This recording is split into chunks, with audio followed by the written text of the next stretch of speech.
These are the books that I'm currently reading.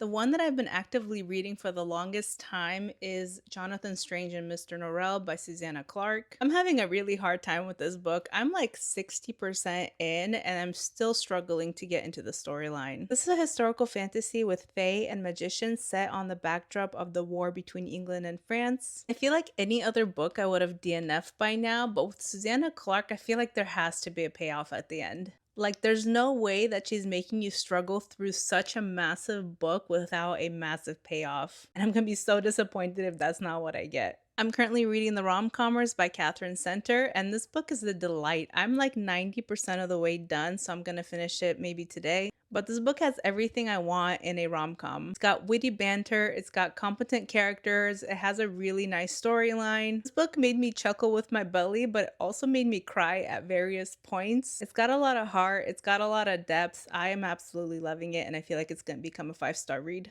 Another book I'm currently reading is Shadow of the Fox by Julie Kagawa, and I think this is based on like Japanese folklore, but it follows a half kitsune, half human with illusion magic whose family gets killed and she has to run away with this like scroll that everybody's after, and it ends up working with an assassin that comes after her to take the scroll for himself. So far, I'm only a few chapters in, and I feel like I'm at this stage where I'm in the introductory period, so it's a little bit hard to pick up the book because I'm not like into the plot yet. But I have enjoyed what I read so far. I think I just kind of need to get myself over that hurdle.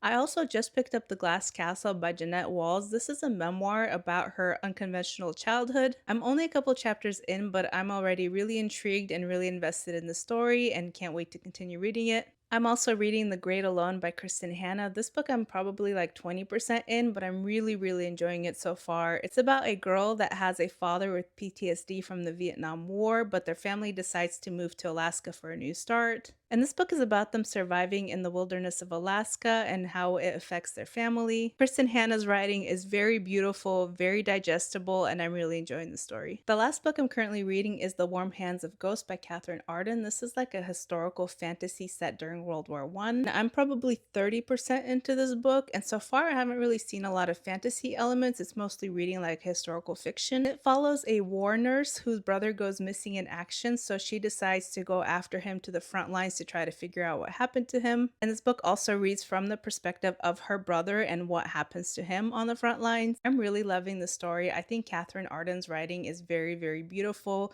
It seems like she does a lot of research about the times that she's writing about. I've also really enjoyed her Bear and the Nightingale story, so I think I'm gonna really love this book as well. Well, this is all of the books. I better get back to reading.